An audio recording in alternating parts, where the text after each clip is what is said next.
My name is Hien, and this is my story about Natty Boy by Hans Christian Andersen. Now let's get started. A long time ago, there lived a poet, a true kind poet, as he was sitting one evening in his room. A restless storm arose, great through, and rain streamed down from heaven. But the old poet sat warm and comfortable in his chimney corner, where the pipe blazed and the roasting apple heat. Though we have not a roof over the house will be readiest to skin, says the old poet. Oh, let me in! I am cold and I'm so wet! Exclaimed suddenly a child that stood crying at the door and knocking for admittance, while the rain poured down and the wind made all the window rattle. Poor thing, says the old poet, as he went to open the door. There stood a little boy, quite naked, and the water ran down from his long golden hair. He trembled with cold, and had he not come into a warm room, he was more suddenly hurled, freezed in a frightful tempest. "Poor child," says the old poet, as he took the boy by the hand. Come in, and I will soon restore to thee. Thus all has wide and this apple, although as really a charming child. And the boy was so really. His eyes were like two bright stars, and although the water trickled down his hair at its way in beautiful, he looked exactly like a little angel. But he was so pale, and his whole body trembled with cold. He had a nice little ball in his hand, but it was quite spoiled by the rain, and the tins of many-colored arrows ran into the other. The old poet treated himself with his heart, and took the little fellow on his lap. He squeezed by the water out of his dripping hair, warmed his hand between his arm, and poured for him some sweet wine.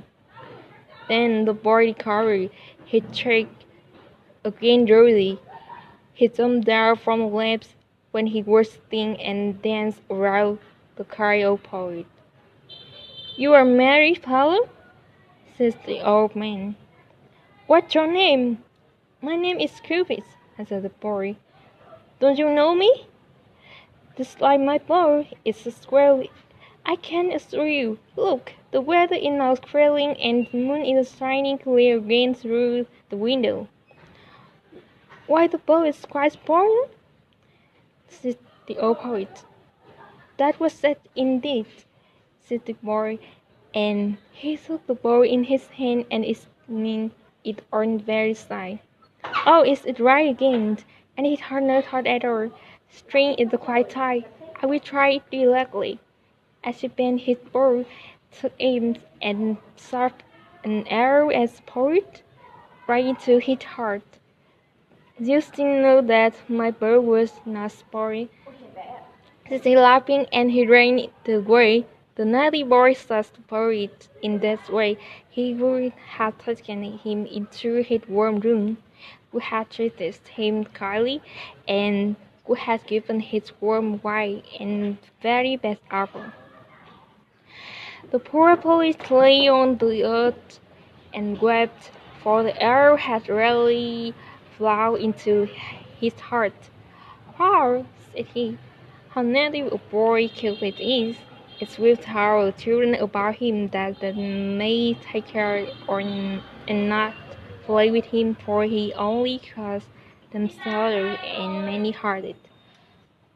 A mistaken shadowing Mark's Porter. We are going to be looking at the career of Mark Porter, a record-breaking swimmer. So what do we know about Mark? Well, he has 31 medals at world and Europe level, of which 13 are gold, and 7 world records in freestyle and butterfly, all of them 50-meter race. Mark has swimming lessons at a charm, mainly, he says, because his father couldn't swim and he didn't want the same thing for Mark. Now, of course, Mark loves his sport but he said that for him, swimming is a job, not a hobby. When you hear about his training schedule, you can understand why he thinks this. All week he'd either in the room or in the swimming pool. On Wednesdays, he tried running through his training schedule so that leaves the Saturdays for him to do all the ordinary things of life. Obviously, he had to build up his training with food as well. 6 weeks before his competition, he changed his diet. At this time, he needs to lose weight but keep the power, so he eats lots of fresh fruits and vegetables and fit. These foods give him the sort of energy and power he needs to be able to swim as maximum speed over 50-meter distance. All his care in training is put to the test on the day of competition. Must stand at the edge of pool with 7 other men. Wait for the gun to signal start, and then rise into the water. Somewhere between 21 and 23 seconds later, it's all over.